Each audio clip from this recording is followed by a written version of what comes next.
कोई भी पिंड ਉਹ ਤਾਂ ਤਰੱਕੀ ਕਰ ਸਕਦਾ ਜੇ ਉਸ ਪਿੰਡ ਦੀ ਪੰਚਾਇਤ ਔਰ ਉਸ ਸ਼ਹਿਰ ਦੀ ਕਮੇਟੀ ਉਸ ਪਾਰਟੀ ਦੀ ਹੋਵੇ ਜਿਸ ਪਾਰਟੀ ਦੀ ਸੂਬੇ ਦੀ ਸਰਕਾਰ ਹੋਵੇ। ਨਵਾਂ ਸ਼ਹਿਰ 'ਚ ਵੀ ਸੇਮ ਪਾਰਟੀ ਦੀ ਜਦ ਕਮੇਟੀ ਹੋਊਗੀ ਆਪਾਂ ਸ਼ਹਿਰ ਦੀ ਜਿਹੜੀ ਰਫ਼ਤਾਰ ਹੈ ਡਿਵੈਲਪਮੈਂਟ ਦੀ ਉਹਨੂੰ ਦੁੱਗਣੀ ਤਿਗਣੀ ਕਰ ਸਕਾਂਗੇ। ਆਪਾਂ ਜਦ ਸਰਕਾਰ ਕਿਸੇ ਦੀ ਸਪੋਰਟ ਕਰਨਾ ਚਾਹਵੇ ਨਾ ਤਾਂ ਸਰਕਾਰ ਸਭ ਕੁਝ ਕਰ ਸਕਦੀ ਹੈ। ਜੇ ਪ੍ਰਧਾਨ ਦੀ ਮੰਤਰੀ ਦੇ ਬੰਦੇ ਨੂੰ ਠੇਕੇ ਮਿਲ ਸਕਦੇ ਤਾਂ ਫਿਰ ਸ਼ਹਿਰ ਦੇ ਬੰਦੇ ਨੂੰ ਵੀ ਮਿਲ ਸਕਦੇ। ਔਰ ਜਿਹੜਾ ਬੰਦਾ ਜਿਹੜਾ ਪ੍ਰਧਾਨ ਜਿਹੜਾ ਲੀਡਰ ਭਾਵੇਂ ਜਿਹੜੀ ਮਰਜ਼ੀ ਪਾਰਟੀ ਦਾ ਹੋਵੇ ਉਹਦਾ ਸਾਥ ਦੇਊਗਾ ਆਪਾਂ ਡਟ ਕੇ ਉਹਦੀ ਵਿਰੋਧਤਾ ਕਰਾਂਗੇ। ਮੇਰੀ ਕਮੇਟੀ ਹੁਣ ਜੇ ਪਰਮਾਤਮਾ ਨੇ ਮਿਹਰ ਕੀਤੀ ਲੋਕਾਂ ਨੇ ਬਣਾਇਆ ਤੁਹਾਨੂੰ ਅਗਲੇ 12 ਮਹੀਨੇ 'ਚ ਕਰਕੇ ਦਿਖਾ ਦੂੰਗਾ। ਕੋਈ ਪੇਸ਼ ਵੀ ਜਾਵੇ 10 ਸਾਲ ਅਕਾਲੀ ਸਰਕਾਰ ਸੀ ਸੜਕਾਂ ਤਾਂ ਬਣੀਆਂ ਨਹੀਂ ਕਮੇਟੀ ਸਵਾਹ ਚਲਾਣੀ ਸੀ ਉਹਨਾਂ ਨੇ। ਹੁਣ ਮੇਰੀ ਗੱਲ ਸੁਣੋ 12 ਮਹੀਨੇ ਬਾਅਦ ਵੀ ਮੈਂ ਹੀ ਗੋਡੇ ਫੜਨੇ ਸੀ ਜਦ ਮੇਰੀ ਇਲੈਕਸ਼ਨ ਸੀ ਅੱਜ ਉਹਦੀ ਇਲੈਕਸ਼ਨ ਹੈ ਤਾਂ ਵੀ ਮੈਂ ਹੀ ਗੋਡੇ ਫੜਾਂ।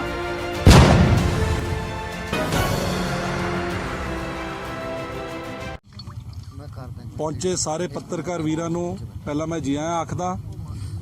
ਨਾਲ ਹੀ ਜਿੰਨੇ ਵੀ ਕਾਂਗਰਸ ਪਾਰਟੀ ਦੇ ਸਾਡੇ ਸੀਨੀਅਰ ਲੀਡਰ ਸਾਹਿਬਾਨ ਅੱਜ ਇੱਥੇ ਪਹੁੰਚੇ ਆ ਮੇਰੇ ਨਾਲ ਬੈਠੇ ਆ ਉਹਨਾਂ ਦਾ ਮੈਂ ਧੰਨਵਾਦ ਕਰਦਾ।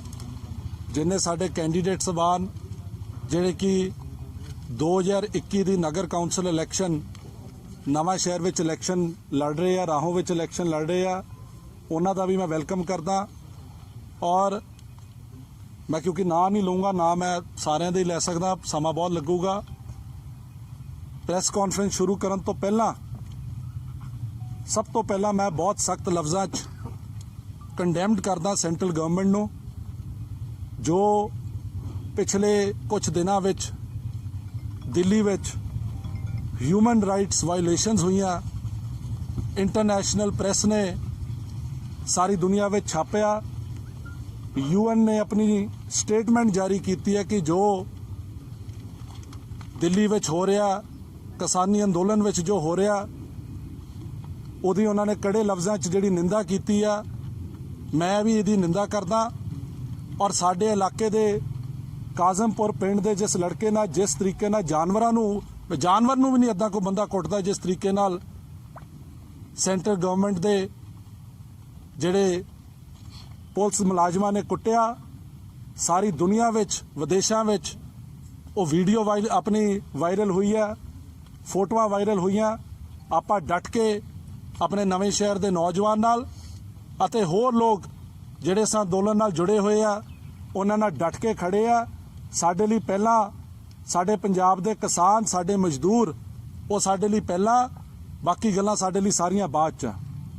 ਇਸ ਕਰਕੇ ਜਿਹੜੀ ਇਹ ਪ੍ਰੈਸ ਕਾਨਫਰੰਸ ਆ ਮੈਂ ਇਲੈਕਸ਼ਨ ਤੋਂ ਸ਼ੁਰੂ ਨਹੀਂ ਕਰਨਾ ਚਾਹੁੰਦਾ ਸੀ। ਮੈਂ ਪਹਿਲਾਂ ਉਹ ਕਿਸਾਨਾਂ ਤੋਂ ਸ਼ੁਰੂ ਕਰਨਾ ਚਾਹੁੰਦਾ ਸੀ ਜਿਹੜੇ ਪਿਛਲੇ ਲੰਬੇ ਸਮੇਂ ਤੋਂ ਆਪਣੀ ਲੜਾਈ ਲਈ ਆਪਣੇ ਹੱਕਾਂ ਦੀ ਲੜਾਈ ਲਈ ਦਿੱਲੀ ਬੈਠੇ ਆ। ਆਪਾਂ ਵੀ ਉੱਥੇ ਜਿੰਨਾ ਯੋਗਦਾਨ ਪਾ ਸਕਦੇ ਸੀ ਪਾਉਣ ਦੀ ਕੋਸ਼ਿਸ਼ ਕੀਤੀ ਔਰ ਆਉਣ ਵਾਲੇ ਸਮੇਂ 'ਚ ਪਾਰਟੀ ਬਾਜੀ ਤੋਂ ਉੱਪਰ ਉੱਠ ਕੇ ਆਪਣੇ ਕਿਸਾਨ ਵੀਰਾਂ ਨਾਲ ਪੰਜਾਬੀਆਂ ਨਾਲ ਮਜ਼ਦੂਰਾਂ ਨਾਲ ਆਪਾਂ ਡਟ ਕੇ ਉਹਨਾਂ ਨਾਲ ਖੜਾਂਗੇ ਔਰ ਲੜਾਈ ਲੜਾਂਗੇ ਜਿੱਥੇ ਤੱਕ ਸਾਨੂੰ ਲੜਨ ਦੀ ਲੋੜ ਪਈ। ਬਾਕੀ ਜਿੱਥੇ ਤੱਕ ਇਲੈਕਸ਼ਨ ਦੀ ਗੱਲ ਆ ਜਿਵੇਂ ਕਿ ਤੁਸੀਂ ਸਾਰੇ ਜਾਣਦੇ ਹੋ ਕਿ ਪੰਜਾਬ ਵਿੱਚ ਵੱਖ-ਵੱਖ ਕਾਰਪੋਰੇਸ਼ਨ ਮਿਊਨਿਸਪਲ ਕਮੇਟੀਆਂ ਦੀ ਨਗਰ ਪੰਚਾਇਤਾਂ ਦੀ ਜਿਹੜੀ ਇਲੈਕਸ਼ਨ ਹੋਣ ਜਾ ਰਹੀ ਆ ਜਿਹਦੇ ਵਾਸਤੇ 14 ਫਰਵਰੀ ਨੂੰ ਵੋਟਿੰਗ ਹੋਊਗੀ ਔਰ 17 ਫਰਵਰੀ ਨੂੰ ਜਿਹੜਾ ਰਿਜ਼ਲਟ ਨਿਕਲੂਗਾ। ਮੈਂ ਤੁਹਾਨੂੰ ਦੱਸਣਾ ਚਾਹੁੰਦਾ ਕਿ ਨਵਾਂ ਸ਼ਹਿਰ ਦੇ ਲੋਕਾਂ ਨੇ ਹਮੇਸ਼ਾ ਹੀ ਕਾਂਗਰਸ ਪਾਰਟੀ ਦੇ ਸਿਰ ਤੇ ਆਪਣਾ ਹੱਥ ਰੱਖਿਆ ਔਰ ਸਾਡੇ ਪਰਿਵਾਰ ਦੇ ਸਿਰ ਤੇ ਹਮੇਸ਼ਾ ਆਪਣਾ ਹੱਥ ਰੱਖਿਆ। ਔਰ ਇਹ ਗੱਲ ਕਰਦੇ ਹੋਏ ਮੈਂ ਮਾਣ ਮਹਿਸੂਸ ਕਰਦਾ ਕਿ ਪਿਛਲੀ ਲਗਾਤਾਰ 3 ਟਰਮਾਂ ਤੋਂ ਕਾਂਗਰਸ ਪਾਰਟੀ ਦੀ ਨਵਾਂ ਸ਼ਹਿਰ ਵਿੱਚ ਕਮੇਟੀ ਬਣਦੀ ਆਈ ਹੈ। ਨਾਲ ਦੀ ਨਾਲ ਮੈਨੂੰ ਇਸ ਗੱਲ ਦਾ ਥੋੜਾ ਦੁੱਖ ਵੀ ਹੈ ਕਿ ਲੰਬੇ ਸਮੇਂ ਤੋਂ ਰਾਹੋਂ ਮਿਊਨਿਸਪੈਲਿਟੀ ਵਿੱਚ ਕਾਂਗਰਸ ਪਾਰਟੀ ਇੰਨੀ ਕਾਮਯਾਬ ਨਹੀਂ ਹੋ ਸਕੀ।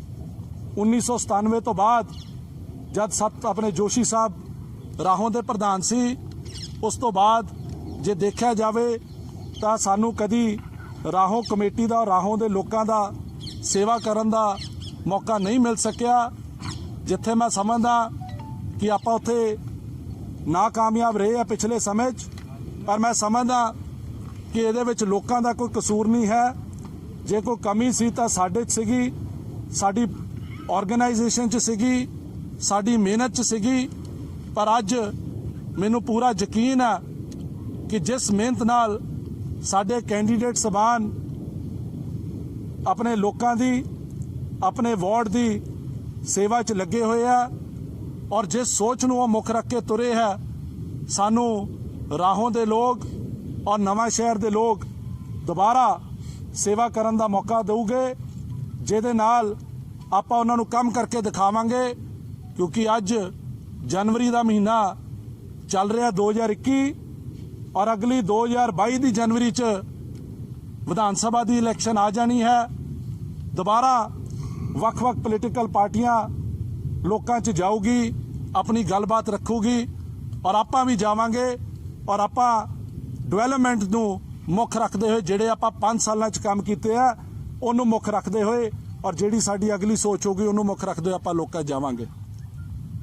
मैं तुहाडे नाल थोड़े 2-4 गल्लां साझीआं करना चाहता। कैंडीडेट डिकलेयर करन तो पहला तुहाडे नाल मैं 2-3 जिहड़ी मेरे मन दी गल्लां ਉਹ ਤੁਹਾਡੇ ਧਿਆਨ 'ਚ ਲਿਆਉਣਾ ਚਾਹੁੰਦਾ।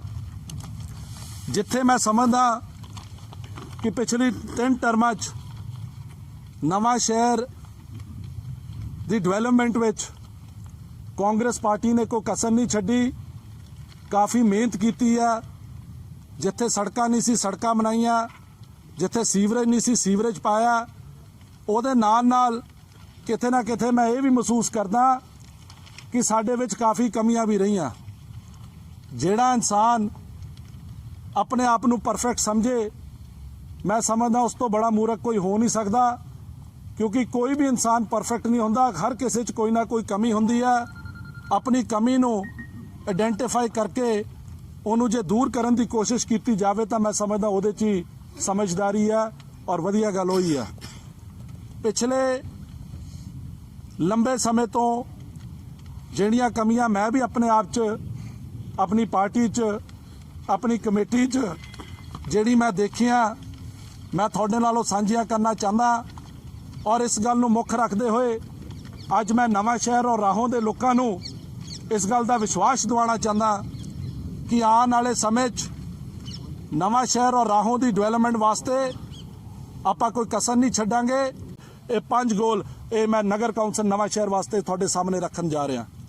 सब तो पहली गल ਜਿਹੜੀ ਨਵਾਂ ਸ਼ਹਿਰ ਦੀ ਡਿਵੈਲਪਮੈਂਟ ਆਉਣ ਵਾਲੇ ਸਮੇਂ 'ਚ ਹੋਊਗੀ, ਭਾਵੇਂ ਉਹ ਸੜਕਾਂ ਹੋਣ, ਭਾਵੇਂ ਉਹ ਲਾਈਟਾਂ ਹੋਣ, ਭਾਵੇਂ ਉਹ ਸੀਵਰੇਜ ਹੋਵੇ, ਉਹ ਪਹਿਲਾਂ ਉਹਨਾਂ ਇਲਾਕਿਆਂ 'ਚ ਕੀਤੀ ਜਾਊਗੀ ਜਿੱਥੇ ਆਬਾਦੀ ਰਹਿੰਦੀ ਹੈ। ਇਹ ਨਹੀਂ ਕਿ ਸ਼ਹਿਰ ਦੇ ਕਿਸੇ ਇੱਕ ਪ੍ਰਾਪਰਟੀ ਡੀਲਰ ਨੂੰ ਖੁਸ਼ ਕਰਨ ਵਾਸਤੇ, ਉਹਦੀ ਕਲੋਨੀ ਕਾਮਯਾਬ ਕਰਨ ਵਾਸਤੇ ਹਾਲੇ ਉੱਥੇ ਕੋਠੀ ਇੱਕ ਨਾ ਬਣੀ ਹੋਵੇ पर उत्थे सीवरेज और सड़क पहला बना दित्तियां जांदियां। ये काम आने वाले समय च नहीं होगा। पहला शहर के गरीब लोगों के जिहड़ी सड़क बनाई जाऊगियां, ये नहीं कि किसी एक बाऊ नूं खुश किया जाऊगा। दूजी गल, अनफॉर्चुनेटली पिछले लंबे समय तो ये चीज़ देखने को मिली है कि साडे नवां शहर विच राहों विच जिन्ने भी सरकारी ठेके आ वो नवां शहर के बाहरले ठेकेदारां नूं दित्ते जांदे आ। भावें कोई हुशियारपुर दा, भावें कोई किथे दा। मैं उन्हां दे खिलाफ नहीं हाँ, मैं उन्हां दे नाल है। क्योंकि देखो जिन्ने सब तो घट रेट पाना ठेका तो उन्होंने मिलना। पर मैं इस गल नूं समझदा कि नवां शहर नूं एम्पलॉयमेंट देण वास्ते, नवां शहर दे लोकां नूं काम देण वास्ते नवां शहर का जिहड़ा ठेकेदार होगा उन्होंने प्रायोरिटी दित्ती जाऊगी, ताकि कल नूं जे कोई गली बनांदा कल नूं अक्षरम भी रहूगी कि एक गली इस ठेकेदार ने बनाई सी और एक किन्ने साल चली है। क्योंकि अज तो बाहरला बंदा आके अपनी गलियां बना जाता, मुड़ के सानू पता ही नहीं कौन है, कित्थों गया, कि कित्थों आया, कित्थे गया। कोई अक्षरम वाली गल ही नहीं है। अज शहर की जिहड़ी 20-20 25 साल पुरानियां गलियां बनियां अज भी लोग गल करते हैं ये फलाने ठेकेदार ने बनाई सी, ये फलाने ठेकेदार ने बनाई सी। पर अफसोस की गल है जिहड़ी अज गलियां बनदियां आपां कदी आने वाले समय कह नहीं सकांगे कि ये किहड़े ठेकेदार ने बनाई है, क्योंकि कल नूं आपां सारे नट्ठन नूं पवांगे, क्योंकि ये बदनामी का घर बन चुक्या। सो मैं ਇਹ ਤੁਹਾਨੂੰ ਵਿਸ਼ਵਾਸ ਦਿਵਾਉਂਦਾ कि ਜਿਹੜਾ ਨਵਾਂ ਸ਼ਹਿਰ ਦਾ ਨੌਜਵਾਨ ਹੈ, ਜਿਹੜਾ ਨਵਾਂ ਸ਼ਹਿਰ ਦਾ ਲੋਕਲ ਆਦਮੀ ਹੈ, ਉਹਨੂੰ ਨਵਾਂ ਸ਼ਹਿਰ ਦੀ ਕਮੇਟੀ ਵਿੱਚ, ਰਾਹੋਂ ਦੀ ਕਮੇਟੀ ਵਿੱਚ ਪਹਿਲ ਦਿੱਤੀ ਜਾਊਗੀ ਡਿਵੈਲਪਮੈਂਟ ਦੇ ਕੰਮਾਂ ਵਾਸਤੇ। ਉਸ ਤੋਂ ਇਲਾਵਾ ਮੈਂ ਸ਼ਹਿਰ ਵਾਸੀਆਂ ਨੂੰ ਇਹ ਵਿਸ਼ਵਾਸ ਦਿਵਾਉਂਦਾ ਕਿ ਜਿਹੜਾ ਸਾਡੀ ਸਰਕਾਰੀ ਪ੍ਰਾਪਰਟੀਆਂ, ਭਾਵੇਂ ਕਮੇਟੀ ਦੀ ਪ੍ਰਾਪਰਟੀ ਆ, ਭਾਵੇਂ ਕਿਸੇ ਪੰਚਾਇਤ ਦੀ ਪ੍ਰਾਪਰਟੀ ਆ, ਭਾਵੇਂ ਜ਼ਿਲ੍ਹਾ ਪ੍ਰੀਸ਼ਦ ਦੀ ਪ੍ਰਾਪਰਟੀ ਹੈ, ਭਾਵੇਂ ਸੰਮਤੀ ਦੀ ਪ੍ਰਾਪਰਟੀ ਹੈ, ਉਹਨੂੰ ਸੇਫਗਾਰਡ ਕਰਨਾ ਸਾਡਾ ਫਰਜ਼ ਬਣਦਾ। ਪਰ ਅਫਸੋਸ ਦੀ ਗੱਲ ਹੈ, ਪਿਛਲੇ ਪੁਰਾਣੇ ਸਮੇਂ 'ਚ ਸਾਨੂੰ ਦੇਖਣ ਨੂੰ ਮਿਲਿਆ ਕਿ ਸਾਡੇ ਸ਼ਹਿਰ ਦਾ ਇੱਕ ਛੋਟੇ ਜਿਹੇ ਥੋੜੇ ਜਿਹੇ ਬੰਦਿਆਂ ਦਾ ਨੈਕਸਸ ਬਣਿਆ ਹੋਇਆ। ਜਿਹੜੀ ਕੋਈ ਸਰਕਾਰੀ ਜ਼ਮੀਨ ਦਿਸਦੀ ਹੈ, ਉਹਨਾਂ ਨੂੰ ਲੱਗਦਾ ਸ਼ਾਇਦ ਸਾਡਾ ਹੀ ਇਸ ਤੇ ਹੱਕ ਬਣਦਾ। ਜਿਵੇਂ ਮੈਂ ਤੁਹਾਨੂੰ ਪਹਿਲਾਂ ਦੱਸਿਆ, ਇੱਕ ਸ਼ਹਿਰ ਦਾ ਬਾਹੂ ਹੈ, ਉਹਨੇ ਤਾਂ ਠੇਕਾ ਲਿਆ ਕਿ ਸਾਰੀ ਸਰਕਾਰੀ ਜ਼ਮੀਨ ਮੈਂ ਹੀ ਖਾਣੀ ਆ, ਔਰ ਉਹਨੂੰ ਖਿਲਾਣ ਵਿੱਚ ਜਿੱਥੇ ਕੋਈ ਸਾਡਾ ਬੰਦਾ ਵੀ ਰਸਤੇ 'ਚ ਖੜੂਗਾ, ਆਪਾਂ ਉਹਦੀ ਵੀ ਡਟ ਕੇ ਵਿਰੋਧਤਾ ਕਰਾਂਗੇ। ਇਹਦੇ ਸਾਨੂੰ ਕੋਈ ਸ਼ਰਮ ਨਹੀਂ ਹੈ। ਸੋ ਇਸ ਗੱਲ ਨੂੰ ਮੁੱਖ ਰੱਖਦੇ ਹੋਏ ਆਪਾਂ ਲੋਕਾਂ ਵਿੱਚ ਆਪਣਾ ਸਰਕਾਰੀ ਜ਼ਮੀਨ ਨੂੰ ਸੇਫਗਾਰਡ ਕਰਨ ਦਾ ਏਜੰਡਾ ਲੈ ਕੇ ਮੋਰੇ ਜਾ ਰਹੇ ਆ।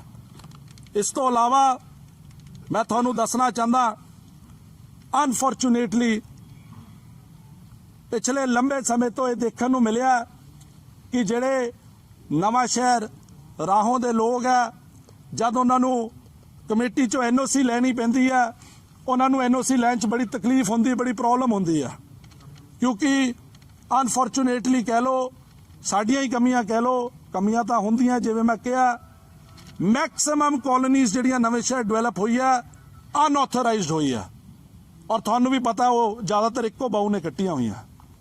ਠੀਕ ਹੈ ਜੀ, ਉਹਨੇ ਨਹੀਂ ਕੱਟੀਆਂ ਤਾਂ ਉਹਨੇ ਕਰਿੰਦਿਆਂ ਨੇ ਕੱਟੀਆਂ ਹੋਣੀਆਂ, ਪਰ ਹੈ ਸਾਰੀਆਂ ਅਨਆਥੋਰਾਈਜ਼ਡ।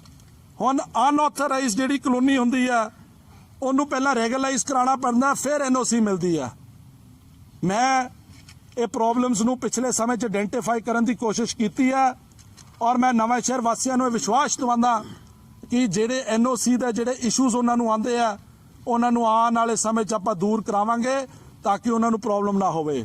ਔਰ ਜਿੱਥੇ ਪੁਰਾਣੇ ਸਮੇਂ 'ਚ ਕੁਝ ਬੰਦਿਆਂ ਦੇ ਮਗਰ ਲੱਗ ਕੇ ਸਾਡੇ ਕੁਝ ਬੰਦਿਆਂ ਨੇ ਗਲਤੀਆਂ ਕੀਤੀਆਂ, ਭਾਵੇਂ ਇੰਪਰੂਵਮੈਂਟ ਟਰਸਟ ਫੇਲ ਕਰਨ ਦੀ ਕੋਸ਼ਿਸ਼ ਕੀ, ਫੇਲ ਕੀਤਾ, ਆਪਾਂ ਦੁਬਾਰਾ ਇੰਪਰੂਵਮੈਂਟ ਟਰਸਟ ਨੂੰ ਰਿਵਾਈਵ ਕਰਾਂਗੇ। ਔਰ ਜਿਵੇਂ ਬਾਕੀ ਸ਼ਹਿਰਾਂ 'ਚ ਇੰਪਰੂਵਮੈਂਟ ਟਰਸਟ ਕਾਮਯਾਬ ਹੋ ਕੇ ਚੱਲਦਾ, ਨਵਾਂ ਸ਼ਹਿਰ ਦੇ ਇੰਪਰੂਵਮੈਂਟ ਟਰਸਟ ਨੂੰ ਵੀ ਇੱਕ ਵਧੀਆ ਕਾਮਯਾਬ ਇੰਪਰੂਵਮੈਂਟ ਟਰਸਟ ਲਾਵਾਂਗੇ। ਇਹ ਮੈਂ ਤੁਹਾਨੂੰ ਵਿਸ਼ਵਾਸ ਦਿਵਾਉਂਦਾ, ਔਰ ਮੈਂ ਨਾਲ ਤੁਹਾਨੂੰ ਇਹ ਵੀ ਯਕੀਨ ਦਿਵਾਉਂਦਾ ਕਿ ਜਿਸ ਦਿਨ ਸਾਡੀ ਕਮੇਟੀ ਨਵਾਂ ਸ਼ਹਿਰ ਦੀ ਬਣੂਗੀ, ਅਨਫੋਰਚੂਨੇਟਲੀ ਮੈਂ ਆਪ ਸਾਰੀ ਲਿਸਟ ਨੂੰ ਸਟੱਡੀ ਕੀਤਾ, ਜਿੰਨੀਆਂ ਵੀ ਪੰਜਾਬ ਵਿੱਚ A ਕਲਾਸ ਕਮੇਟੀਆਂ, ਸਾਰੀ A ਕਲਾਸ ਕਮੇਟੀਆਂ 'ਚੋਂ ਜੇ ਸਭ ਤੋਂ ਵੱਧ ਡਿਵੈਲਪਮੈਂਟ ਚਾਰजेस ਹੈਗੇ ਆ ਤਾਂ ਨਵਾਂ ਸ਼ਹਿਰ ਕਮੇਟੀ ਦੇ ਆ। 580 ਰੁਪਏ ਨਵਾਂ ਸ਼ਹਿਰ ਦੇ ਡਿਵੈਲਪਮੈਂਟ ਚਾਰजेस ਆ ਅੰਦਾਜ਼ਾ, ਜਦਕਿ ਬਾਕੀ A ਕਲਾਸ ਕਮੇਟੀਆਂ ਦੇ 80 ਰੁਪਏ ਡਿਵੈਲਪਮੈਂਟ ਚਾਰजेस ਆ ਆਂਦੇ ਸਾਰ। ਔਰ ਇਹ ਜਿਹੜੇ ਡਿਵੈਲਪਮੈਂਟ ਚਾਰजेस ਆ, ਇਹ ਕਮੇਟੀ ਫੈਸਲਾ ਕਰਦੀ ਹੁੰਦੀ ਹੈ। ਕਮੇਟੀ ਦਾ ਆਪਣਾ ਕਾਨੂੰਨ ਹੈ, ਇਹਦੇ 'ਚ ਕੋਈ ਸਟੇਟ ਗਵਰਨਮੈਂਟ ਦੀ ਇੰਟਰਫੇਰੈਂਸ ਨਹੀਂ ਹੈ। ਆਂਦੇ ਸਾਰ ਸਭ ਤੋਂ ਪਹਿਲਾ ਮਤਾ ਆਪਾਂ ਡਿਵੈਲਪਮੈਂਟ ਚਾਰजेस ਨੂੰ ਘਟਾਉਣ ਦਾ ਲਿਆਵਾਂਗੇ, ਤਾਂ ਕਿ ਸ਼ਹਿਰ ਵਿੱਚ ਜੇ ਕੋਈ ਕੋਠੀ ਬਣਦੀ ਹੈ, ਕੋਈ ਬਿਲਡਿੰਗ ਬਣਦੀ ਹੈ, ਉਹ ਆਰਾਮ ਨਾਲ ਆਪਣੀ ਫੀਸ ਜਮ੍ਹਾਂ ਕਰਾ ਕੇ ਆਪਣਾ ਬਿਲਡਿੰਗ ਔਰ ਮਕਾਨ ਬਣਾ ਸਕੇ। ਇਹ ਨਹੀਂ ਕਿ ਐਵੇਂ ਆਪਣੇ ਆਪ ਨੂੰ ਕਿਸੇ ਤੋਂ ਵਡਵਾ ਲੇ, ਜਿੰਨਾ ਕਾਫੀ ਮੁਰਗੇ ਵੱਢ ਹੋਏ ਆ ਪੁਰਾਣੇ ਸਮੇਂ 'ਚ। ਹੁਣ ਮੈਂ ਕਹਿਣਾ ਨਹੀਂ ਚਾਹੁੰਦਾ ਇੱਥੇ ਕੀ ਹੋਇਆ। ਸੋ ਇਹ ਤਾਂ ਹੋ ਗਈ ਤੁਹਾਡੀ ਨਵਾਂ ਸ਼ਹਿਰ ਦੀ ਗੱਲ। ਜੇਕਰ ਮੈਂ ਰਾਹੋਂ ਦੀ ਗੱਲ ਕਰਾਂ, ਰਾਹੋਂ ਵਿੱਚ ਪਿਛਲੇ ਲੰਬੇ ਸਮੇਂ ਤੋਂ ਇੱਕ 5 ਮਰਲੇ ਦਾ ਜਿਹੜਾ ਪਾਣੀ ਦੇ ਬਿੱਲਾਂ ਦਾ ਮਸਲਾ ਚੱਲਦਾ ਆਇਆ। ਮੈਂ ਦੱਸਣਾ ਚਾਹੁੰਦਾ ਕਿ 2015 ਵਿੱਚ ਕੈਗ ਦੀ ਰਿਪੋਰਟ ਆਈ ਸੀ, ਆਡਿਟ ਰਿਪੋਰਟ ਨਿਕਲੀ ਸੀ। ਕੈਗ ਨੇ ਲੋਕਲ ਗਵਰਨਮੈਂਟ ਨੂੰ ਇਹ ਸਲਾਹ ਦਿੱਤੀ ਕਿ ਜਿਹੜੇ ਲੋਕ ਆ ਉਹਨਾਂ ਤੋਂ ਇਹ ਪਾਣੀ ਦੇ ਬਿੱਲ ਆ ਜਿਹੜੇ ਉਹ ਵਸੂਲ ਕੀਤੇ ਜਾਣ। ਅਨਫੋਰਚੂਨੇਟਲੀ ਪਤਾ ਨਹੀਂ ਰਾਹੋਂ ਦੀ ਕਮੇਟੀ ਨੂੰ ਕੀ ਕਾਲੀ ਸੀਗੀ, ਉਹਨਾਂ ਨੇ ਮਤਾ ਲਿਆਂਦਾ ਵੀ, ਉਹਨੂੰ ਪ੍ਰਵਾਨ ਵੀ ਕਰਾਇਆ, ਔਰ ਜਿਹੜੇ ਗਰੀਬ ਲੋਕ ਸੀਗੇ ਰਾਹੋਂ ਦੇ, ਉਹਨਾਂ ਦੇ 5-5 ਮਰਲੇ ਤੋਂ ਘੱਟ ਜਿਹੜੇ ਏਰੀਆ 'ਚ ਬੈਠੇ ਸੀਗੇ, ਉਹਨਾਂ ਤੋਂ ਜਿਹੜੇ ਪਾਣੀ ਦੇ ਬਿੱਲਾਂ ਦੀ ਵਸੂਲੀ ਕਰਨੀ ਸ਼ੁਰੂ ਕੀਤੀ। ਜਿਵੇਂ ਮੈਂ ਦੱਸਿਆ ਕਿ ਸਾਡੇ ਰਾਹੋਂ ਸ਼ਹਿਰ 'ਚ 97 ਤੋਂ ਬਾਅਦ 1997 ਤੋਂ ਬਾਅਦ ਸਾਡੀ ਕਮੇਟੀ ਨਹੀਂ ਬਣ ਸਕੀ ਜਿਸ ਤਰੀਕੇ ਦੀ ਬਣਨੀ ਚਾਹੀਦੀ ਸੀਗੀ।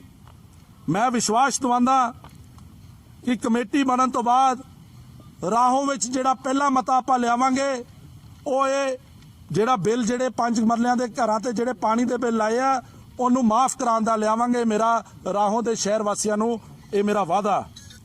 ਉਸ ਤੋਂ ਇਲਾਵਾ ਜਿੱਥੇ ਤੱਕ ਰਾਹੋਂ ਦੀ ਡਿਵੈਲਪਮੈਂਟ ਦੀ ਗੱਲ ਆ, ਰਾਹੋਂ ਵਿੱਚ ਇੱਕ ਨਵਾਂ ਕਮੇਟੀ ਘਰ ਬਣਾਇਆ ਜਾ ਰਿਹਾ ਔਰ ਜਿੱਥੇ ਮੌਜੂਦਾ ਕਮੇਟੀ ਘਰ ਆ ਉਹ 5-6 ਮਰਲੇ ਜਗ੍ਹਾ ਔਰ ਉਹਦੇ ਠੀਕ ਸਾਹਮਣੇ ਇੱਕ ਬਹੁਤ ਪੁਰਾਣਾ ਇਤਿਹਾਸਿਕ ਸਕੂਲ ਹੈ, ਲਗਭਗ 150 ਸਾਲ ਪੁਰਾਣਾ, ਜਿੱਥੇ ਲਗਭਗ ਰਾਹੋਂ ਦੇ 500-600 ਬੱਚਾ ਪੜਦਾ।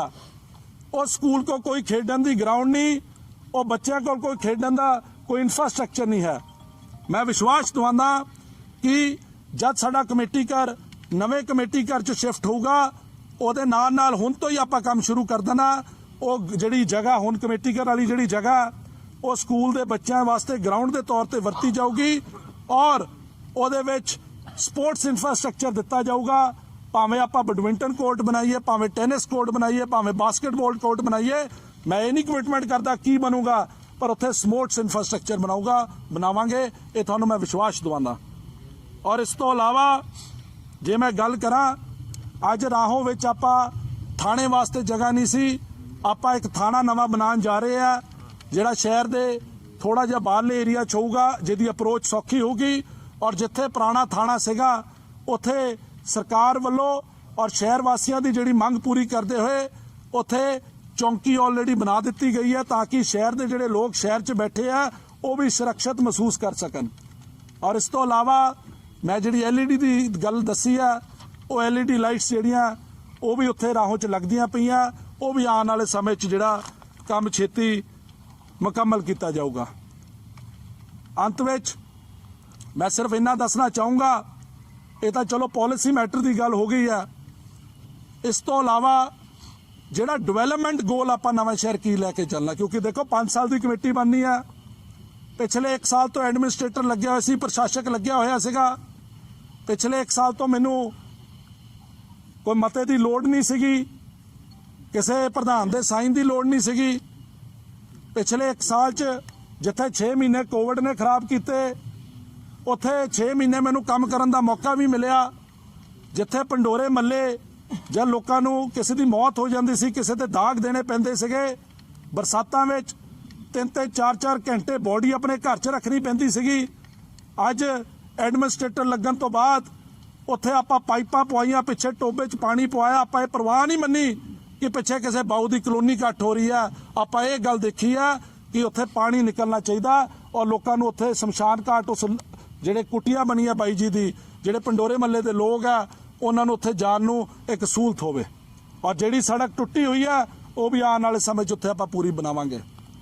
ਔਰ ਜਿਹੜਾ ਡਿਵੈਲਪਮੈਂਟ ਗੋਲ ਆ ਨਵੇਂ ਸ਼ਹਿਰ ਦਾ ਕਿ ਅਗਲੇ 5 ਸਾਲ 'ਚ ਆਪਾਂ ਕਰਨਾ ਕੀ ਆ, ਮੈਂ ਤੁਹਾਨੂੰ ਦੱਸਣਾ ਚਾਹੁੰਦਾ ਕਿ ਜਿਹੜੀ ਸਾਡੀ ਨਵੀਂ ਟੀਮ ਸਾਨੂੰ ਸਾਡਾ ਸ਼ਹਿਰ ਬਣਾ ਕੇ ਦਊਗਾ, ਸ਼ਹਿਰ ਵਾਸੀਆਂ ਦੀ ਸਲਾਹ ਨਾਲ, ਉਹਨਾਂ ਦੇ ਸਹਿਯੋਗ ਨਾਲ, ਆਪਣੇ ਟੀਮ ਦੇ ਮੋਢੇ ਨਾਲ ਮੋਢਾ ਲਾ ਕੇ ਆਪਾਂ ਆਪਣੇ ਨਵੇਂ ਸ਼ਹਿਰ ਵਿੱਚ ਹੋਰ ਗ੍ਰੀਨ ਸਪੇਸਿਸ ਬਣਾਵਾਂਗੇ, ਹੋਰ ਪਾਰਕਸ ਬਣਾਵਾਂਗੇ ਔਰ ਜਿਹੜੀ ਸਾਈਡ ਵਾਕਸ ਬਣਾਵਾਂਗੇ। ਜਿਵੇਂ ਕਿ ਤੁਸੀਂ ਦੇਖਿਆ ਹੋਊਗਾ ਕਿ ਪ੍ਰਿੰਸ ਐਨਕਲੇਵ ਦੇ ਸਾਹਮਣੇ ਜਿੱਥੇ ਉਹ ਪਾਰਕ ਬਣਾਈ ਹੈ, ਸਾਈਡ ਵਾਕ ਬਣਾਈ ਹੈ, ਇੱਦਾਂ ਸ਼ਹਿਰ ਦੇ ਵੱਖ-ਵੱਖ ਹਿੱਸਿਆਂ 'ਚ ਆਪਾਂ ਜਿੱਥੇ ਸਾਡੇ ਕੋਲ ਜ਼ਮੀਨ ਅਵੇਲੇਬਲ ਹੋਊਗੀ, ਭਾਵੇਂ ਟੀਚਰ ਕਲੋਨੀ ਹੈ, ਭਾਵੇਂ ਕੋਈ ਨਵੀਂ ਆਬਾਦੀ ਦਾ ਏਰੀਆ। ਮੈਂ ਕੱਲ ਡਾਕਟਰ ਸਾਹਿਬ ਨਾਲ ਉੱਥੇ ਜਾ ਕੇ ਆਇਆ, ਬੜੀ ਦੇਰ ਦੇ ਮਨਜੀਤ ਕੌਰ ਜੀ ਨੇ ਵੀ ਮੈਨੂੰ ਇਹ ਬੇਨਤੀ ਕੀਤੀ ਸੀ ਕਿ ਜਿਹੜਾ ਸ਼ਹਿਰ ਦਾ ਪਰਲਾ ਏਰੀਆ ਜਿੱਥੇ ਜ਼ਿਆਦਾ ਗਰੀਬ ਲੋਕ ਬੈਠੇ, ਉਹਨਾਂ ਕੋਲ ਕੋਈ ਪਾਰਕ ਨਹੀਂ ਉਸ ਇਲਾਕੇ 'ਚ, ਉਹਨਾਂ ਦੀ ਵੀ ਜਿਹੜੀ ਇਸ ਮੰਗ ਨੂੰ ਆਉਣ ਵਾਲੇ ਸਮੇਂ 'ਚ ਆਪਾਂ ਦੂਰ ਕਰਨ ਦੀ ਕੋਸ਼ਿਸ਼ ਕਰਾਂਗੇ ਤਾਂ ਕਿ ਆਪਾਂ ਉਹਨਾਂ ਨੂੰ ਇੱਕ ਵਧੀਆ ਸਾਫ਼ ਸੁਥਰਾ ਵਾਤਾਵਰਨ ਦੇ ਸਕੀਏ, ਇੱਕ ਅੱਛਾ এনवायरमेंट ਦੇ ਸਕੀਏ। ਇਸ ਤੋਂ ਇਲਾਵਾ ਮੈਂ ਸਮਝਦਾ ਕਿ ਨਵਾਂ ਸ਼ਹਿਰ ਦੇ ਹੁਣ ਮਸਾਂ ਜਾ ਕੇ ਭਾਗ ਖੁੱਲੇ ਆ। ਨਵਾਂ ਸ਼ਹਿਰ ਇਸ ਤੋਂ ਪਹਿਲਾਂ ਪੂਰੇ ਪੰਜਾਬ ਵਿੱਚ ਉਹ ਸ਼ਹਿਰ ਮੰਨਿਆ ਜਾਂਦਾ ਸੀ ਜਿੱਥੇ ਜਾਮ ਲੱਗਦੇ ਹੁੰਦੇ ਸੀਗੇ, ਕਿਉਂਕਿ ਪਿਛਲੇ ਕੁਝ ਸਮੇਂ 'ਚ ਬਾਈਪਾਸ ਬਣਿਆ, ਸ਼ਹਿਰ 'ਚੋਂ ਟ੍ਰੈਫਿਕ ਦੀ ਡੀਕੰਜੈਸ਼ਨ ਹੋਈ ਹੈ। ਜਿੱਥੇ ਫੱਟੀ ਬਸਤਾ ਚੌਂਕ ਚੌੜਾ ਕੀਤਾ ਗਿਆ, ਸ਼ਹਿਰ ਦੀ ਡੀਕੰਜੈਸ਼ਨ ਕੀਤੀ ਗਈ। ਤੁਹਾਨੂੰ ਯਾਦ ਹੋਊਗਾ कि पुराने समय च मेरे पिता जी ने अंबेडकर चौक भी खुला करके चौक बनाया सीगा ताकि शहर विच आवाजाई विच आसानी हो सके। आज उस सोच नूं मुख रखते हुए ड्रीमलैंड तो कक्केयाल हेड तक जिहड़ी आपां सड़क ऑलरेडी चौड़ी बना चुके हैं, विच एक फाटकां दा अड़िक्का वो भी आने वाले समय मैनूं यकीन है कि आपां उहनूं उस प्रॉब्लम नूं सॉल्व करांगे। और जिन्ना ट्रैफिक अज रेलवे रोड चों निकल के जांदा उस ट्रैफिक नूं आपां बाहरों बाहर कड्डांगे ताकि जिथे शहर वासियों नूं एक बड़ी सहूलत मिल सके उत्थे जिहड़े किसान अपने गन्ने दी ट्रालियां लैके शुगर मिल जाते हैं उन्हां नूं भी नवें शहर वड़न दी या मंडी जिहड़े लोकी मंडियां च जाते हैं उन्हां नूं नवां शहर वड़न दी लोड़ ना पवे। इस तो इलावा जिहड़े लोग भावें पिंडां दे भावें बाहरों आते हैं, जिन्हां ने रेलवे रोड ते शॉपिंग करन जाना हुंदा, जिन्हां ने गीता भवन रोड कोठी रोड ते जाना हुंदा जिहड़ा साडा मेन बाजार आ, उन्हां कोल गड्डी खड़ी करन दी जगह नहीं हुंदी। नवां शहर विच आपां पार्किंग क्रिएट करांगे ताकि जिहड़ा बंदा आवे आराम नाल अपनी गड्डी खड़ी करके तुर के जा सके और उन्होंने टेंशन ना होवेगी कि मैं गड्डी कित्थे खड़ी कीती आ और शहर विच जिहड़ा आवागौन ट्रैफिक ना होवे। इस तो इलावा मैं तुहानूं ਇਹ भी विश्वास दिवांदा अपने शहर वासियों नूं कि जिवें पुराने समय च आपां देखिआ एक दौर ही चल पिया कि सारे शहर नूं इंटरलॉकिंग टाइल्स नाल आपां भरता। मैं टाइलों के खिलाफ नहीं, मैं इस गल के खिलाफ है कि टाइलों उस क्वालिटी दी नहीं आंदियां। आपां आने वाले समय जिहड़ी नवां शहर की डिवेलपमेंट होगी वो आपां कंक्रीट दी करांगे और जिथे किसी महल्ले की अपनी परसनल मंग होगी कि सानू सीसी नहीं चाहिए, सानू कंक्रीट नहीं चाहिए, उत्थे जो कहोगे भावें इंटरलॉकिंग टाइल है भावें लोकां वाली सड़क आपां वो देवांगे जिहड़ी लोकां नूं चीज़ चाहिए है। और उस तो इलावा मैं तुहानूं दसना चाहता कि पिछले लंबे समय तो मेरी कोशिशां रहियां कि मैं नवां शहर की ब्यूटिफिकेशन करा सकां, जिहदे वास्ते जिन्हां को जिहड़ी कंपनी कोल जलंधर दे स्मार्ट सिटी का प्रोजेक्ट है ICT वो कंपनी है दिल्ली अरबिंदो मार्ग ते उन्हां दा ऑफिस है। मैं आप उत्थे जाके उन्होंने डायरैक्टर नूं मिल के आया सीगा, उन्हां नाल मैं अपनी जिहड़ी सोच मोरे रखी। अनफॉर्चुनेटली क्योंकि बहुती गल्लां मेरे हथ बस नहीं सीगी, मेरी पेश नहीं जा पाती सीगी, मैं वो काम नहीं कर सकिया। पर जब लोकी सानू ये मौका दोगे आने वाले समय जिहड़े नवां शहर दे मेन मार्ग ने उन्होंने मुख रखते हुए जिहड़ा बंगा रोड है, चंडीगढ़ रोड है, राहो रोड है, रेलवे रोड है, इत्थे आपां इहदी ब्यूटिफिकेशन करावांगे ताकि जब कोई बंदा बाहरों आवे उन्होंने वाकई लगे कि नवां शहर वाकई एक नवां शहर है, एक अच्छा शहर है। और मैं दसना चाहता अपने नवां शहर के वासियों वास्ते कि जिहड़ा आपां सरकारी अपना खेड स्टेडियम नवां शहर लैकर आए हैं उस खेड स्टेडियम के नाल आपां नवां शहर क्लब बनावांगे। जिवें बड़े शहरों में क्लब हुंदा जिद्दां अंमृतसर क्लब है, सतलुज क्लब लुधियाना, चंडीगढ़ क्लब चंडीगढ़ च है, इदां नवां शहर क्लब होगा जिथे शाम नूं नवां शहर के लोग भावें कोई अमीर होवे भावें कोई गरीब होवे उत्थे क्लब में जा सके, जिथे बच्चे अपनी गेमां खेडन उत्थे जिहड़ा परिवार है एक अच्छे माहौल च बैठ के अपनी रिक्रिएशन कर सके, अपना बैठ के अपनी अच्छी एक्टिविटी कर सके। और इस तो इलावा मैं दसना चाहता कि नवां शहर की जिहड़ी साफ सफाई वास्ते होर जिहड़े पैसे खर्चे जाऊगे ताकि आपां नवां शहर नूं होर साफ रख सकीए। होर जिहड़ा आपां देखो मैं पहला भी गल कही सी, ठीक है नवां शहर स्वच्छ भारत का नाम आपां जित्तिया, पर सच्चाई ये है मैं पहला भी कही सी, मेरे तो नाराज भी हो गए सी बंदे कि जिन्ना साफ नवां शहर होना चाहिए उन्ना नहीं है। ये कोई सानू भी रब ने अखां दित्तियां, सानू भी दिसदा ही है। हुण कोई कही जावे स्वच्छ भारत का पहला नाम मिलिया, इनाम लेना होर गल आ, वो तो चलो तुसीं तिखे सीगे, तुसीं कागजी कार्रवाई कर ली, गां भी करांगे, सानू फंड्स भी आने आ, पर अखां तां झूठ नहीं बोलदियां, आईज डोंट लाई। तुहानू आप दिसदा ही है कि किन्ना कु साफ है किन्ना कु नहीं है, तुसीं किवें किसी नूं इदां कन्विंस कर सकदे हो। सो आने वाले समय जिथे साडे सफाई कर्मचारी बहुत मेहनत करते आ, मेरे भरा ने आने वाले समय उन्हां दी हैल्थ नूं उन्हां दा हैल्थ का ख्याल रखते हुए उन्हां नूं अच्छा इक्विपमेंट देंदे हुए शहर की सफाई कराई जाऊगी। और अंत विच जिहड़ी लिस्ट है मैं एक बारी पढ़ के सुना दिंदा। साडे नवां शहर चो एक गल सॉरी विच रह गई, जिहड़े कल मैं देख रहा सीगा कुछ अकाली लीडर सबान कुछ कमेंट कर रहे थे, कुछ मैं भी कमेंट पहला किया सीगा, क्योंकि अकाली दल वालों 11 मैंबरों की 11 ਆਪਣੇ ਕੈਂਡੀਡੇਟਸ ਦੀ ਜਿਹੜੀ ਸੂਚੀ ਜਾਰੀ ਕੀਤੀ ਗਈ ਆ। ਬਾਕੀ ਵਾਰਡਾਂ ਦੀ ਤਾਂ ਉਹਨਾਂ ਨੇ ਦਿੱਤੀ ਨਹੀਂ ਲਿਸਟ, ਔਰ ਫਿਰ ਕਹਿੰਦੇ ਕਿ ਹਮ ਖਿਆਲੀ ਲੋਕਾਂ ਦੇ ਨਾਲ ਆਪਾਂ ਸਮਝੌਤਾ ਕਰਾਂਗੇ। ਉਹ ਤੁਸੀਂ ਅੱਜ ਜਿਹੜਾ ਸਾਨੂੰ ਕਹਿੰਦੇ ਹੋ ਕਿ ਇਹ ਲਾਈਟਾਂ ਨਹੀਂ ਲੱਗੀਆਂ, ਉਹ ਨਹੀਂ ਲੱਗੀਆਂ, ਤਾਂ ਉਹ ਲੋਕ ਸੀਗੇ ਜਿਹੜੇ ਉਸ ਟਾਈਮ ਤੇ ਕੁਰਸੀ ਤੇ ਬੈਠੇ ਸੀ, ਉਹ ਤੁਹਾਡੇ ਖਿਆਲੀ ਆ। ਮੈਂ ਤਾਂ ਸਮਝ ਨਹੀਂ ਆਉਂਦੀ ਆ ਤੁਸੀਂ ਕਿੰਨਾ ਕੁ ਬੰਦੇ ਨੂੰ ਬੇਵਕੂਫ ਬਣਾ ਸਕਦੇ ਹੋ। ਤੁਸੀਂ ਅੰਦਰ ਦਾ ਮਤਲਬ ਤਾਂ ਤੁਹਾਡੀ ਪਹਿਲਾਂ ਤਾਰਾਂ ਅੰਦਰੋਂ ਜੁੜੀਆਂ ਸੀਗੀਆਂ, ਹੁਣ ਨੰਗੀਆਂ ਹੋ ਗਈਆਂ, ਗੱਲ ਤਾਂ ਇੰਨੀ ਆ। ਸੋ ਇਹ ਖਿਆਲੀ ਨਹੀਂ ਹੈ, ਇਹ ਇਹਨਾਂ ਦਾ ग्रुप है कि इकट्ठे होना, हमने एक दूसरे का ख्याल रखना, ये ख्याली नहीं है, ठीक है। और बाकी गल ये है कि इत्थे इन्हां को कैंडीडेट इन्हां नूं लभदे नहीं सी, इन्हां कि चलो ख्याली दा बहाना मार के आपां बंदे खड़े कर लिए, चलो माड़े मोटे लोग जान जोगे होवांगे। क्योंकि पहला वो वार्डां च बीजेपी इलैक्शन लड़दी सी, हुण बीजेपी पिछे हट गई, उन्होंने अपने इलैक्शन वखरी लड़ रही है। इन्हें देखा कि हुण बीजेपी वाले कैंडीडेट तो साडे कोल है नहीं, हुण ये जिहड़े खियाली है जिन्होंने पहला बहुत वधिया सेवा की शहर की भी, बाऊ की भी, होरां दी भी, तो हुण आपां भी इन्हां तो थोड़ी जी सेवा ले लीए। ये गलबात है, इत्थे खानी खड़ी है। बाकी मैं कैंडीडेटां दी हुण लिस्ट मैं पढ़ के सुना दिंदा। वार्ड नंबर 1 तो साडे कैंडीडेट कमलजीत जी जिहड़े कि हैप्पी भाटिया जी दे वाइफ ने, वो इलैक्शन लड़ूगे, बड़े मेहनती ने। 2 नंबर वार्ड तो बलविंदर कुमार भूमला जी डेयरी का काम करते हैं, बहुत लंबे समय तो समाज सेवा नाल जुड़े हुए हैं। 3 नंबर वार्ड तो साडे गुरदेव कौर जी जिहड़े कि पहला भी काउंसलर रहे ने, उसी इलाके च रहिंदे आ, वो इलैक्शन लड़ूगे। 4 नंबर वार्ड चों साडे प्रदीप कुमार जी जिहड़े कि साडे शहर के साबका प्रधान अपने बख्शीश राम जी दे बेटे ने, पहला उन्होंने ब्रदर काउंसलर रहे ने, ऐतकी वो इलैक्शन लड़ रहे हैं, साडे बड़े मेहनती वर्कर ने। 5 नंबर वार्ड तो परमजीत कौर जी, इस तो पहला साडे राम जी बाबा जी उत्थे काउंसलर रहे हैं। जिन्नी डिवेलपमेंट कलाम रोड ते बाबा जी ने कराई है, मगर पै के कराई है, मैं समझदा बहुत थोड़े इदां दे काउंसलर होंदे जिहड़ी इन्नी डिवेलपमेंट करांदे आ।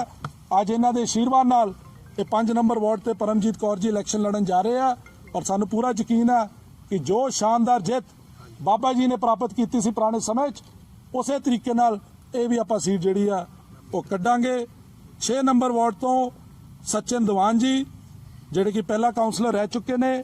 7 नंबर वार्ड तो कुलवंत कौर जी जिन्हां दा हुणे थोड़े दिन पहला अनफॉर्चुनेटली हसबैंड की डेथ भी हुई, फिर भी क्योंकि लंबे समय तो समाज सेवा नाल जुड़े हुए आ, ये फिर भी इन्होंने कहा कि कोई गल नहीं, मेरा जिहड़ा नुकसान होया, जिहड़ी लोक सेवा करके मेरे मन शांत होगा, मैं लोगों की सेवा करनी है। अज दोबारा इलैक्शन लड़न लई तैयार आ। और 8 नंबर वार्ड ते साडे जिहड़े नवां शहर का जिहड़ा वपार मंडल के प्रधान जिहड़े प्रवीण भाटिया जी इलैक्शन लड़ रहे हैं। 9 नंबर वार्ड ते साडा जिहड़ा शहर के प्रधान है जयदीप जांगड़ा जी, उन्हां दी वाइफ मोनिका गोगा जी जिहड़ी इलैक्शन लड़ रहे हैं। ये नहीं साडे अकाली दल के जिवें प्रधान है, वो तो अपने घरों लड़ांदे ही नहीं, किसी नूं आप नहीं लड़ते, साडे प्रधान इलैक्शन लड़ते आ, नाल बैठे आ। ते 10 नंबर वार्ड तो साडे बहुत ही सत्कारयोग रोमी खोसला जी, पहला उन्होंने वाइफ MC सीगे। 11 नंबर वार्ड तो जिहड़े साडे शहर के साबका प्रधान ने रजिंदर चोपड़ा जी, उन्हां दी daughter in law Nishu ji. और 12 नंबर वार्ड तो रोहित चोपड़ा जी जिहड़े कि प्रधान जी के भतीजे भी ने। मैं क्लीयर करना चाहता क्योंकि मैं थोड़े दिन पहले एक प्रेस कॉन्फ्रेंस भी देखी सी कि सानू टिकट नहीं दिती गई। मैं दसना चाहता, मैं हुण नाम नहीं लेना चाहूँगा इस प्रेस कॉन्फ्रेंस, राणा जी बैठे आ, शहर के एक जिम्मेवार बंदे दे मौजूदगी शहर के एक बहुत इंपॉर्टेंट इंस्टीट्यूशन बह के उन्होंने मीटिंग हुई ललित मोहन पाठक जी नाल कि जे तुसी इलैक्शन तुहाडे परिवार ने लड़नी है, तुसी लड़नी है, तुसी लड़ो, पर साडे ते प्रैशर ना पाओ कि ये भी बंदा खड़ना चाहिए, ये भी होना चाहिए। पर उन्होंने ये गल नहीं चंगी लगी। चलो जो उन्होंने अपनी सोच मुताबिक फैसला किया, मैं उन्होंने भी आज इस प्रैस कॉन्फ्रेंस राही ਆਲ ਦੀ ਬੈਸਟ ਕਹਿੰਦਾ ਕਿ ਠੀਕ ਹੈ ਸਾਡੇ ਪੁਰਾਣੇ ਤਲੋਕਾਤ ਰਹੇ ਆ ਪਰ ਇਹ ਜਿਹੜਾ ਪੋਲੀਟੀਕਲ ਲੜਾਈ ਹੈ ਚਲੋ ਇਹ ਤਾਂ ਰਹੂਗੀ ਜਿੱਦਾਂ ਵੀ ਹੈ ਪਰ ਜੋ ਉਹਨਾਂ ਨੇ ਪੁਰਾਣੇ ਸਮੇਂ ਜੋ ਠੀਕ ਕੰਮ ਵੀ ਕੀਤੇ ਮੈਂ ਉਹਦੀ ਵੀ ਸ਼ਲਾਘਾ ਕਰਦਾ ਪਰ ਜਿਹੜੇ ਗਲਤ ਆ ਉਹਨੂੰ ਆਇਡੈਂਟੀਫਾਈ ਕਰਨ ਲਈ ਤਿਆਰ ਨਹੀਂ ਹੈ ਪਤਾ ਨਹੀਂ ਕੀ ਉਹਨਾਂ ਦੀ ਮਜਬੂਰੀ ਹੈ ਸੋ ਇਹ ਸਾਡੇ ਰੋਹਿਤ ਚੋਪੜਾ ਜੀ ਜਿਹੜੇ ਹੈ ਇਹ 12 ਨੰਬਰ ਵਾਰਡ ਚੋਂ ਸਾਡੇ ਕੈਂਡੀਡੇਟ ਰਹੂਗੇ 13 ਨੰਬਰ ਵਾਰਡ ਚੋਂ ਸਾਡੇ ਰੀਟਾ ਦੀਵਾਨ ਜੀ ਜਿਹੜੇ ਕਿ ਤੁਹਾਡੇ ਪੱਤਰਕਾਰ ਵੀਰਾਂ ਚੋਂ ਅਰੁਣ ਦੀਵਾਨ ਜੀ ਦੇ ਮਾਤਾ ਜੀ ਨੇ ਉਹ ਇਲੈਕਸ਼ਨ ਲੜੂਗੇ 14 ਨੰਬਰ ਵਾਰਡ ਚੋਂ ਸਾਡੇ ਪਿਰਥੀ ਜੀ ਜਿਨ੍ਹਾਂ ਨੇ ਪਿਛਲੀ ਵਾਰੀ ਵੀ ਇਸ ਵਾਰਡ ਚੋਂ ਇਲੈਕਸ਼ਨ ਲੜੀ ਸੀਗੀ ਉਹ ਇਲੈਕਸ਼ਨ ਲੜੂਗੇ ਔਰ 15 ਨੰਬਰ ਵਾਰਡ ਚੋਂ ਸਾਡੇ ਅਮਰਜੀਤ ਕੌਰ ਜੀ ਜਿਹੜੇ ਕਿ ਅਸ਼ਵਨੀ ਗੰਗੜ ਜੀ ਦੇ ਘਰੋਂ ਆ ਜਿਹੜੇ ਕਿ ਸਾਬਕਾ ਕਾਉਂਸਲਰ ਰਹਿ ਚੁੱਕੇ ਆ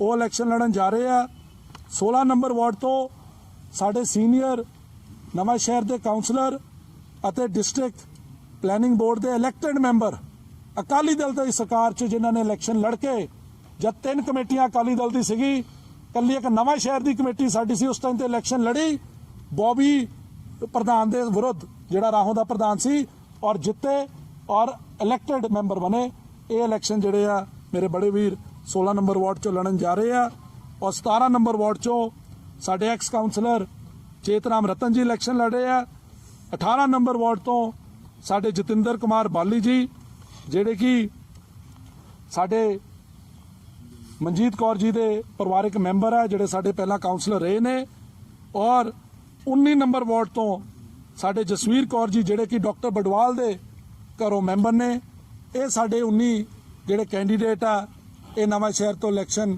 ਲੜ ਰਹੇ ਆ ਔਰ ਇਹ ਕੱਲੀ ਇਲੈਕਸ਼ਨ ਨਹੀਂ ਲੜ ਰਹੇ ਪਿਛਲੇ ਲੰਬੇ ਸਮੇਂ ਤੋਂ ਆਪਣੇ ਆਪਣੇ ਇਲਾਕਿਆਂ 'ਚ ਸੇਵਾ ਕਰਦੇ ਆਏ ਆ ਔਰ ਹੁਣ ਜੇ ਲੋਕੀ ਇਹਨਾਂ ਦੇ ਸਿਰ ਤੇ ਹੱਥ ਰੱਖੂਗੇ ਮੈਂ ਲੋਕਾਂ ਨੂੰ ਯਕੀਨ ਦਿਵਾਉਂਦਾ ਪਹਿਲਾਂ ਨਾਲੋਂ ਵੀ ਵੱਧ ਚੜ ਕੇ ਮੇਰੇ ਮੋਢੇ ਨਾਲ ਮੋਢਾ ਲਾ ਕੇ ਲੋਕਾਂ ਦੀ ਸੇਵਾ ਕਰੂਗੇ ਔਰ ਜੋ ਆਪਾਂ ਅੱਜ ਆਪਣੇ ਗੋਲ ਆਉਣ ਵਾਲੇ ਫਿਊਚਰ ਵਾਸਤੇ ਰੱਖੇ ਆ ਉਹਨੂੰ ਆਪਾਂ ਜ਼ਰੂਰ ਪੂਰਾ ਕਰਾਵਾਂਗੇ ਇਸੇ ਤਰੀਕੇ ਨਾਲ ਮੈਂ ਰਾਹੋਂ ਬਾਰੇ ਦੱਸਣਾ ਚਾਹੁੰਦਾ ਕਿ ਰਾਹੋਂ ਦੇ ਜਿਹੜੇ ਸਾਡੇ ਕੈਂਡੀਡੇਟ ਸਬਾਨ ਨੇ ਕਿਉਂਕਿ ਰਾਹੋਂ ਵਿੱਚ ਹਮੇਸ਼ਾ ਪੁਰਾਣੀ ਪਰੰਪਰਾ ਰਹੀ ਹੈ ਕਿ ਉੱਥੇ ਇਲੈਕਸ਼ਨ ਆਪਣਾ ਪਾਰਟੀ ਦੇ ਸਿੰਬਲ ਤੇ ਇਲੈਕਸ਼ਨ ਨਹੀਂ ਲੜੀ ਜਾਂਦੀ ਔਰ ਨਵਾਂ ਸ਼ਹਿਰ ਵਿੱਚ ਤਾਂ ਆਬਵੀਅਸਲੀ ਸਿੰਬਲ ਤੇ ਇਲੈਕਸ਼ਨ ਲੜੀ ਜਾਊਗੀ ਬੜੀ ਕਮੇਟੀ ਆ ਰਾਹੋਂ ਦੇ ਜਿਹੜੇ ਸਾਡੇ ਤੁਸੀਂ ਕਹਿ ਲਓ ਕਿ ਜਿਹੜੇ ਸਾਂਝੇ ਉਮੀਦਵਾਰ ਆ ਜਿਨ੍ਹਾਂ ਦੀ ਸਾਡੀ ਸਪੋਰਟ ਆ ਆਪਾਂ ਵੀ ਉਹਨਾਂ ਦੀ ਸਪੋਰਟ ਕਰ ਰਹੇ ਆ ਹੋਰ ਲੋਕੀ ਵੀ ਉਹਨਾਂ ਦੀ ਸਪੋਰਟ ਕਰ ਰਹੇ ਆ ਸਾਡੇ ਸਾਂਝੇ ਉਮੀਦਵਾਰ ਨੇ ਰਾਹੋਂ ਦੇ